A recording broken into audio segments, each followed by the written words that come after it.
Hello everyone, welcome back to our YouTube channel. हम लोग RPSC assistant professor एबीएसटी का जो एग्ज़ाम 2021 में हुआ था वो क्वेश्चन पेपर सॉल्व कर रहे थे। अभी तक हम लोगों ने कुछ क्वेश्चंस कर लिया था, अब उसी के आगे हम लोग कंटिन्यू करते हैं। तो देखते हैं हमारा क्वेश्चन क्या कह रहा है। The question is which of the following is not a relevant cost information in a make और बाय डिसीजन। यानी कि अगर किसी फर्म को, किसी कंपनी को ये डिसाइड करना है कि वो प्रोडक्ट को मैन्युफैक्चर करे या फिर परचेज करे, तो उसके लिए कौन सी कॉस्ट रेलेवेंट नहीं होगी। तो इसमें आपके ऑप्शंस हैं cost to buy, general fixed cost, incremental cost या फिर अपॉर्चुनिटी कॉस्ट। तो अगर ये हमें डिसीजन लेना है तो इसमें आपकी जो ये जनरल फिक्स्ड कॉस्ट है ये रेलेवेंट नहीं होगी, क्योंकि ये तो आपकी अगर होगी ही होगी, चाहे आप में परचेज करें या फिर बाय करें। ठीक है, तो ये फिक्स्ड ही रहने वाली है, तो इसलिए ये रेलेवेंट नहीं होगी इस डिसीजन के लिए। Second question, in a shut down decision one has to consider. अगर बिजनेस को शट डाउन करना है तो क्या क्या चीज़ कंसीडर करनी होगी। कंट्रीब्यूशन, आइडेंटिफिएबल फिक्स्ड कॉस्ट अगर कोई है तो, impact of shutdown on other products if any, यानी कि अगर और कोई भी प्रोडक्ट्स हैं तो उस पर कौन सा क्या इम्पैक्ट पड़ेगा आपके शटडाउन डिसीजन का, तो वो भी कंसीडर करना है या नहीं। तो यहाँ पे आपके ये जो तीनों ऑप्शंस हैं, कंट्रीब्यूशन और जो फिक्स्ड कॉस्ट है और उसका इम्पैक्ट, ये सब चीज़ आपको कंसीडर करना होगा अगर कोई भी बिजनेस आप शट डाउन कर रहे हैं, डिसीजन ले रहे हैं। तो इसलिए आपका करेक्ट आंसर क्या होगा, फोर्थ होगा, all of the above. Next question है, marginal costing is also known as. Marginal costing को और क्या कहा जाता है, indirect costing, direct costing, variable costing या फिर बोथ 2 and 3, यानी कि डायरेक्ट एंड वेरिएबल। तो मार्जिनल कॉस्टिंग को डायरेक्ट कॉस्टिंग भी कहा जाता है और वेरिएबल कॉस्टिंग भी कहा जाता है, इसलिए करेक्ट आंसर कौन सा होगा, फोर्थ होगा। नेक्स्ट क्वेश्चन है, which of the following statements correctly shows the BEP analysis. ये स्टेटमेंट्स तो जो दिए गए हैं, ये बीईपी एनालिसिस को करेक्टली कौन से स्टेटमेंट शो कर रहे हैं। नो प्रॉफिट नो लॉस, ये होता है आपका बीईपी में। Total revenue is equal to total cost, ये भी होता है आपका। Contribution is not equal to fixed cost, ये आपका जो यहाँ पे क्या होगा आपका फर्स्ट और ए और बी होगा कि बीईपी एनालिसिस में क्या होता है कि ना ही प्रॉफिट होता है ना ही लॉस होता है, टोटल रेवेन्यू टोटल कॉस्ट के इक्वल होता है। तो ये दोनों ऑप्शन आपके करेक्ट होंगे। तो ये ऑप्शन हमें किस में दिख रहा है, सेकंड में, only A and B. Next question है, the margin of safety for a firm in a very volatile market is 5%, which of the following is true. Margin of safety अगर किसी फर्म का 5% है और बहुत ही वॉलेटाइल मार्केट है, तो इसमें से कौन सा स्टेटमेंट ट्रू है। Margin of safety is probably too high, margin of safety is probably too low, the margin of safety is adequate, none of the above. तो 5% का मार्जिन ऑफ सेफ्टी, वो भी बहुत ही वॉलेटाइल मार्केट में, ये बहुत कम है, इसलिए करेक्ट आंसर क्या होगा, टू लो। नेक्स्ट क्वेश्चन है, which of the following is financial budget. इनमें से कौन सा फाइनेंशियल बजट है। तो यहाँ पे आपका capital expenditure budget, working capital budget और कैश बजट, तो ये सारे ही आपके फाइनेंशियल बजट हैं, इसलिए करेक्ट आंसर क्या होगा, फोर्थ होगा, all of the above. Production budget is dependent on, ये क्वेश्चन कह रहा है कि प्रोडक्शन बजट किस पे डिपेंड होता है, material cost budget, cash budget, sales budget या फिर रिसर्च एंड डेवलपमेंट बजट। तो ये आपका जो प्रोडक्शन बजट है ये सेल्स बजट पे डिपेंड होता है कि कितना सेल्स करना है, उस हिसाब से प्रोडक्शन करना होगा। तो सेल्स बजट पे आपका प्रोडक्शन बजट डिपेंड करता है। Next question, match the following. यहाँ पे कुछ बजटिंग के टाइप्स दिए गए हैं और इधर स्टेटमेंट्स हैं, इनको मैच करना है। जीरो बेस बजटिंग क्या होती है, जो एकदम शुरू से जीरो से स्टार्ट करते हैं, तो आपका ये हो जाएगा no previous level expenditure. Master budget एक तरीके से सारे जितने भी बजट्स होते हैं उनकी समरी होता है, तो ये आपका फर्स्ट हो जाएगा। बजटिंग क्या होती है, बजट प्रिपेयर करने की प्रोसेस होती है, तो ये आपका फोर्थ हो जाएगा। फ्लेक्सिबल बजट क्या होता है कि जब आपका प्रोडक्शन लेवल के अकॉर्डिंग चेंज करते हैं, तो ये आपका सेकंड हो जाएगा। तो ये मैच हमें किस ऑप्शन में दिख रहा है, ये हमारा फर्स्ट में ही है, इसलिए करेक्ट आंसर फर्स्ट हो जाएगा।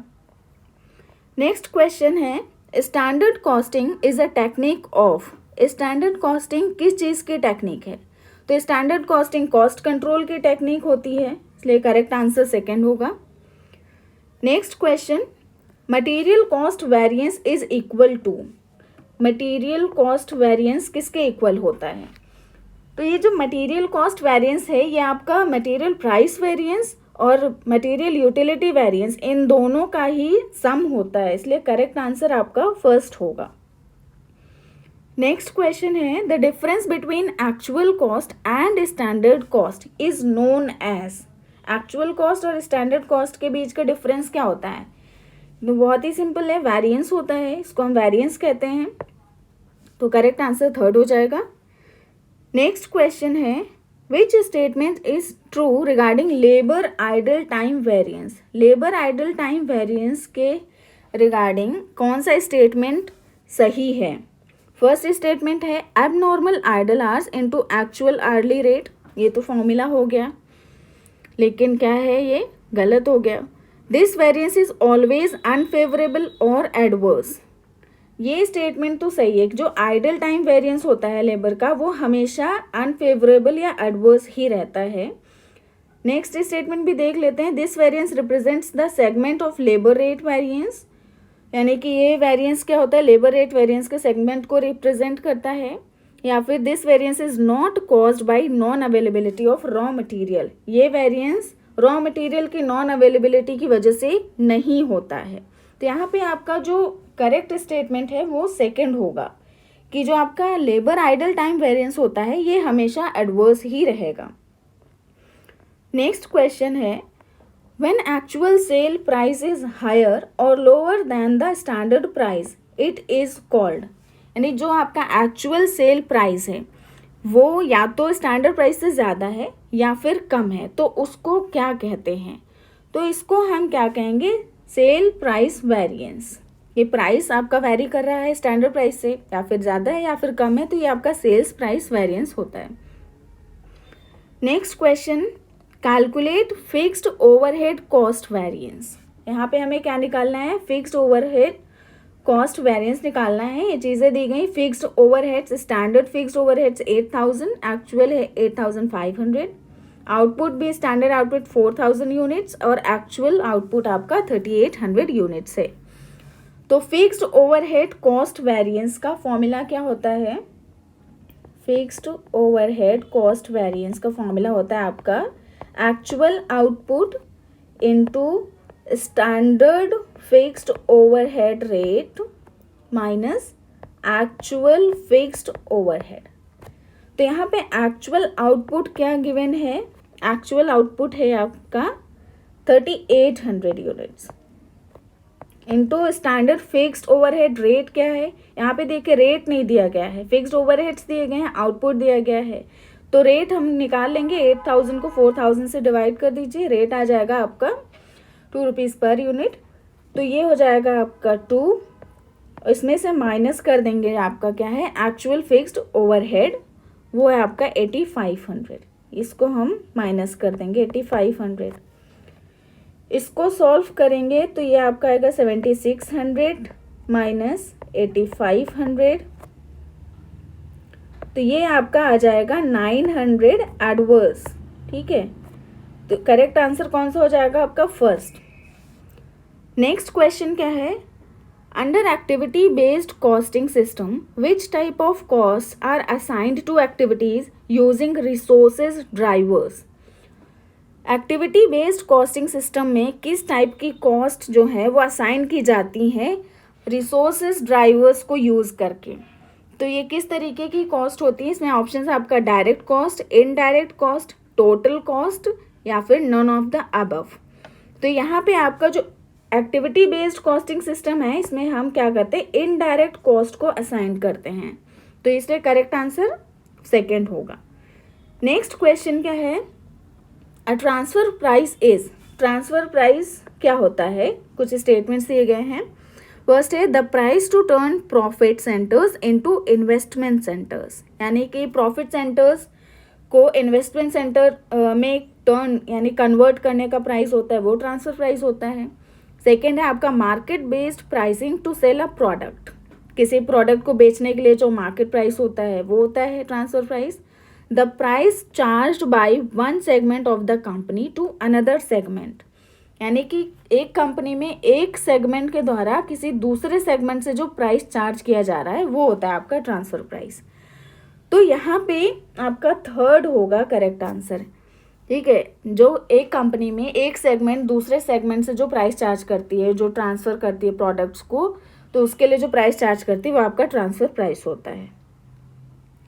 नेक्स्ट क्वेश्चन है life cycle cost of a product includes, किसी प्रोडक्ट का जो लाइफ साइकिल कॉस्ट होता है उसमें क्या क्या चीज़ें आती हैं. Pre acquisition cost, maintenance cost, end of life cost, या फिर ऑल ऑफ द अबव. तो लाइफ साइकिल यहाँ पे कहा जा रहा है, तो लाइफ साइकिल में आपका पूरी कॉस्ट आ जाएगी, चाहे वो प्री एक्विजिशन की हो, चाहे जब वो प्रोडक्ट मार्केट में हो उसका मेंटेनेंस का हो, या फिर जब वो ख़त्म हो रहा एंड ऑफ लाइफ कॉस्ट हो. तो यहाँ पे करेक्ट आंसर फोर्थ होगा, all of the above. Next question क्या है, when a ready market exist the best transfer price will probably be the, यानी कि किसी प्रोडक्ट के लिए मार्केट पहले से रेडी है, एग्जिस्ट कर रही है, तो बेस्ट ट्रांसफ़र प्राइस क्या होगा. तो बेस्ट ट्रांसफ़र प्राइस अगर मार्केट पहले से ही है तो मार्केट प्राइस ही होगा. नेक्स्ट क्वेश्चन क्या है, the real time feature in EDP normally would be least useful when applied to accounting for a firms, यानी EDP का जो रियल टाइम फ्यूचर है आपका वो कब लीस्ट यूजफुल होगा अगर अकाउंटिंग में अप्लाई करें तो किसी फर्म में. तो ये EDP क्या होता है, आपका इलेक्ट्रॉनिक डेटा प्रोसेसिंग होता है. यहाँ पे मतलब तुरंत डेटा जिसके लिए चाहिए होता है, तो उसका यही रियल टाइम फ्यूचर होता है कि आपको अगर डेटा चाहिए तुरंत तो तुरंत अवेलेबल हो जाएगा. तो ये किस जगह पे सबसे कम यूज़फुल रहेगा, bank account balance, customer accounts receivable, merchandise inventory, या फिर प्रॉपर्टी एंड डेप्रिसिएशन. तो यहाँ पे आपका जो फर्स्ट 3 ऑप्शंस हैं इसमें तो EDP का फीचर बहुत यूज़फुल होता है, लेकिन प्रॉपर्टी एंड डेप्रिसिएशन है इसमें ये सबसे कम यूज़फुल रहेगा, इसलिए करेक्ट आंसर फोर्थ होगा. नेक्स्ट क्वेश्चन है what are the advantages of using computers for cost control and cost reduction, यानी अगर हम कॉस्ट कंट्रोल और कॉस्ट रिडक्शन के लिए कंप्यूटर्स का यूज़ कर रहे हैं तो उसके एडवांटेजेस क्या होते हैं. टाइम सेविंग होता है, keeping track on information regarding cost, जितना भी कॉस्ट इनकर करी उसका पूरा रिकॉर्ड रहता है, इंक्रीज मोबिलिटी एंड एफिशिएंसी. तो यहाँ पे सारे ही एडवांटेजेस हैं, इसलिए करेक्ट आंसर फोर्थ हो जाएगा. नेक्स्ट क्वेश्चन है productivity is equal to, productivity का फॉर्मूला क्या होता है, उसको कैसे कैलकुलेट करते हैं. तो प्रोडक्टिविटी का बहुत सिंपल होता है output upon input. Correct answer third होगा. Next question from the following data calculate productivity for the product X. ठीक है, पहले अभी देखिए यहाँ पे ऊपर ये प्रोडक्टिविटी का फॉर्मूला पूछा गया है, अब यहाँ पे क्वेश्चन आ गया है, इसमें प्रोडक्टिविटी हमें कैलकुलेट करनी है. Standard time per unit 5 hours per metre, production है 4000 मीटर, और टाइम टेकन 25,000 मैन आवर्स. तो यहाँ पे हमें प्रोडक्टिविटी निकालने के लिए क्या करना होगा, जो आपका स्टैंडर्ड टाइम दिया गया है 5 आवर्स और प्रोडक्शन आपका 4000 मीटर है, इनको हम मल्टीप्लाई कर देंगे, हमारा जो आपका आउटपुट है प्रोडक्शन है वो निकल आएगा. तो ये दोनों को मल्टीप्लाई करेंगे, ये आएगा हमारा 20,000, इसको आप डिवाइड कर देंगे 25,000 से, तो आपका आंसर आ जाएगा 0.80. नेक्स्ट क्वेश्चन है which of the following is not the objective of management accounting. Management accounting का ऑब्जेक्टिव कौन सा नहीं है. फर्स्ट स्टेटमेंट है efforts to achieve goals of planning. Second है आपका calculation of per unit cost of product. Third है screening of enforced opportunities and hurdles. Fourth है development of alternative and determination of best alternative. तो यहाँ पे जो आपका सेकेंड है वो आपका मैनेजमेंट अकाउंटिंग का ऑब्जेक्टिव नहीं होता है, कॉस्ट अकाउंटिंग का होता है। पर यूनिट कॉस्ट हम कॉस्ट अकाउंटिंग में डिटरमाइन करते हैं, कैलकुलेट करते हैं। मैनेजमेंट अकाउंटिंग में जो है आपके डिसीजन से रिलेटेड होते हैं, जो गोल्स अचीव करना है उसके लिए प्लानिंग करनी होगी, अपॉर्चुनिटीज़ स्क्रीन आउट करनी होंगी, और जो भी बेस्ट अल्टरनेटिव है वो सिलेक्ट करना है। तो डिसीजन मेकिंग से जो रिलेटेड है वो मैनेजमेंट अकाउंटिंग का ऑब्जेक्टिव होगा, कॉस्ट का आपका कॉस्ट अकाउंटिंग का होगा, इसलिए करेक्ट आंसर सेकेंड होगा। नेक्स्ट क्वेश्चन है, management accounting is an extended technique. Management accounting extended technique है किसकी?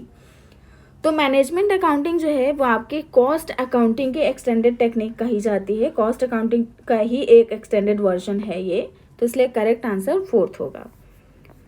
नेक्स्ट क्वेश्चन है, current ratio is. Current ratio क्या है? Equals to quick ratio, quick ratio के इक्वल होता है, एब्सोल्यूट क्विक रेशियो के इक्वल होता है, लिक्विडिटी रेशियो से कम होता है, या फिर लिक्विडिटी रेशियो से ज़्यादा होता है। तो ये करंट रेशियो क्या होता है यहाँ पे आपका? ये आपका होता है more than liquidity ratio. Liquidity ratio से करंट रेशियो ज़्यादा होता है। नेक्स्ट क्वेश्चन क्या है, difference in capital gearing ratio and डेब्ट equity ratio is due to. Capital gearing ratio और डेट इक्विटी रेशियो में जो डिफरेंस होता है वो किस वजह से होता है? ये आपका होता है प्रेफरेंस शेयर कैपिटल की वजह से। नेक्स्ट क्वेश्चन क्या है, A limited has an average stock is 50,000 and stock turnover ratio is 8 times. Its sales goods at profit of 25% on cost. Its gross profit ratio will be. Gross profit ratio हमें निकालना है, ठीक है। Gross profit ratio का formula क्या होता है आपका? Gross profit upon sales into 100, ठीक। अब लेकिन इसके पहले हमें सेल्स चाहिए होगा इसको कैलकुलेट करने के लिए, तो जो पहले इन्फॉर्मेशन दी गई हम उसको कैलकुलेट करके देखते हैं क्या क्या चीज़ें आ रही हैं। आपका STR दिया गया है, स्टॉक टर्नओवर रेशियो दिया गया है। तो स्टॉक टर्नओवर रेशियो कैसे कैलकुलेट होता है? इसका फॉर्मूला होता है आपका cost of goods sold upon average stock. तो यहाँ पे हमें STR दिया गया है 8 times, cost of goods sold हमें नहीं पता है, एवरेज स्टॉक है 50,000। इसको इधर ट्रांसफर करेंगे, मल्टीप्लाई हो जाएगा, हमें कॉस्ट ऑफ गुड्स सोल्ड मिल जाएगा। कॉस्ट ऑफ गुड्स सोल्ड हो जाएगा आपका 4 लाख, ठीक। अब यहाँ पे कह रहे हैं कि जो सेल्स है आपका वो गुड्स को सेल करते 25% प्रॉफिट पे ऑन कॉस्ट। कॉस्ट हमें पता चल गई है, प्रॉफिट है कॉस्ट का 25%। तो आपका जो cost plus profit is equal to sales होता है। कॉस्ट हमारी है 4 लाख, 4 लाख का 25%, 4 लाख का 25% कितना होगा? 1 लाख। तो सेल्स हो जाएगा आपका 5 लाख। सेल्स आ गया आपका, प्रॉफिट भी हमें पता चल गया, तो अब आराम से आपका GP रेशियो निकल आएगा। तो ग्रॉस प्रॉफिट है आपका 1 लाख